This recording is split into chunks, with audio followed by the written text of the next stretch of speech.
You told the president, you said be prepared because it will be coming to your shores, America, to your door, you said. And your advice to Obama was to remember the words you're making to other nations. Well, today, our dear brother, has to be very, very careful in this decision that he and his Secretary of State and Sarkozy and Prime Minister Cameron and others are planning. They would love to go into Libya and kill Brother Gaddafi and kill his children, as they did with Saddam Hussein and his sons Qusay and Uday. You must remember, dear people of America, that whenever government wants you to think and act in a certain way that would bring justification to an action that they are already planning to make, they must make the person that they hate a boogeyman. Now, nobody wants civil war.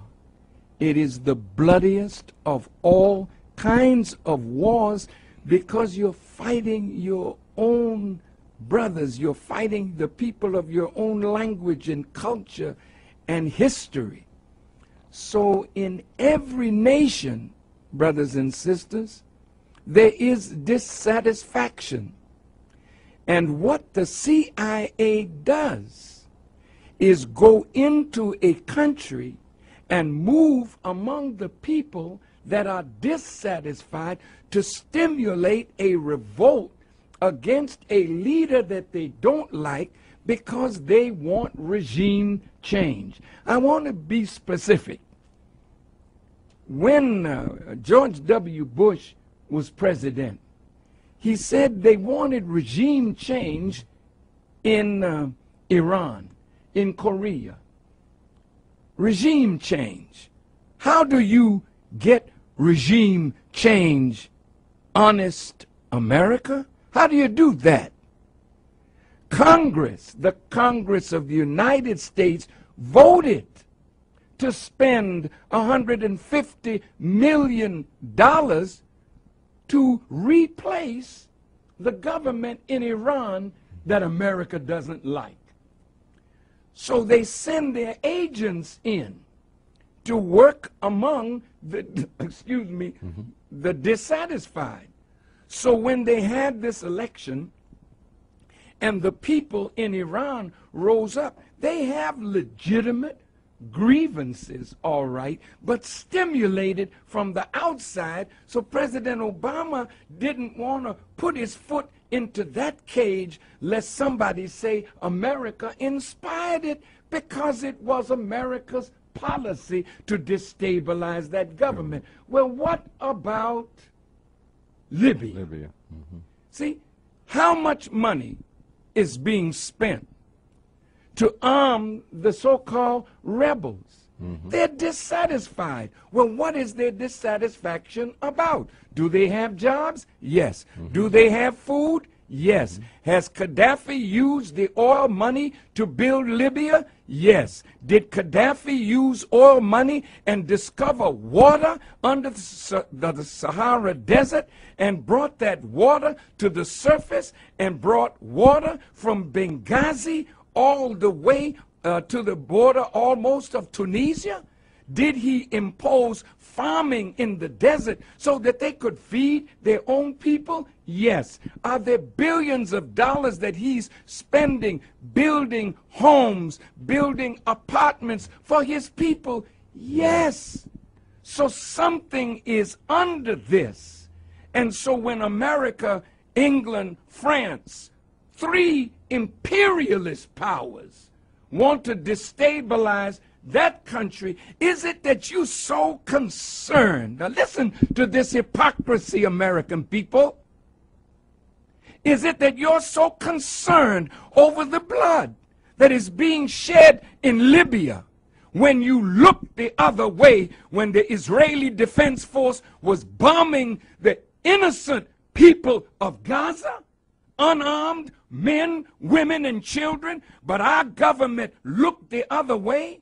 You looked the other way when the Israeli Defense Force went into Lebanon thinking that they were going to have an easy victory. Then you had to come out with your tail between your legs. Don't tell me and wise black people or white people that you're interested in black suffering. Where were you in Rwanda? Where are you in the Congo? Why did you go to Darfur? Because oil is there. No, you don't want to save the Libyan people. That's your noble motive to hide your wicked agenda. Now, I want to warn you in the name of Allah that this is more complex than what you think. Go into Libya if you want to. The Libyans do not want foreign occupation on their land. And when you make that kind of move, if you're not careful, you'll unite the Libyan people against you. And again, Gaddafi wasn't sitting in any tent twiddling his thumbs over these last 10 years. This man has been investing in African development. This man has been moving throughout Africa. This man has friends all over the world. He may not be your friend, but if you take him out and kill him like he's some rotten fella that wants to kill his own people, what did you do in Waco? What did you do when your people rose up? Did you talk them out of it? No, they had weapons, you bombed them. What did you do in Philadelphia with the movement? Did you talk them out of their home or did you bomb them? We didn't hear any outcry from you religious hypocrites that love the lives of human beings. You're a liar and a hypocrite. And I warn my brother, don't you let these wicked demons move you in a direction that will absolutely ruin your future with your people in Africa and throughout the world. They don't like the way you handle Mubarak. They don't like the way you're handling the situation in the Arab world. So I would advise you to be careful and move with wisdom and skill. My advice would be, why don't you organize a group of respected Americans and ask for a meeting with Gaddafi? You can't order him to step down and get out. Who the hell do you think you are? That you can talk to a man that built a country over 42 years and ask him step down and get out? Can anybody ask you? Well, there's a lot now going to ask you to step out of the White House because they don't want no black face in the White House. Be careful, brother, how you handle this situation because it is coming to America. It has already started. Look in Wisconsin. Look in Ohio. Look at what's going on in your country and remember your words, because the American people are rising against their own government. It's not Muslims, it's not black people, it's white militia that are angry with their government, and they are well armed. Are you going to tell them, put your arms down and let's talk it over peacefully? I hope so. But if not, America will be bathed in blood, not because Farrakhan said so, but because the dissatisfaction in America has reached the boiling point.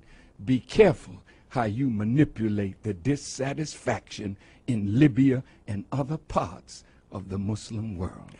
The Honorable Minister Louis Farrakhan. More intelligent conversation.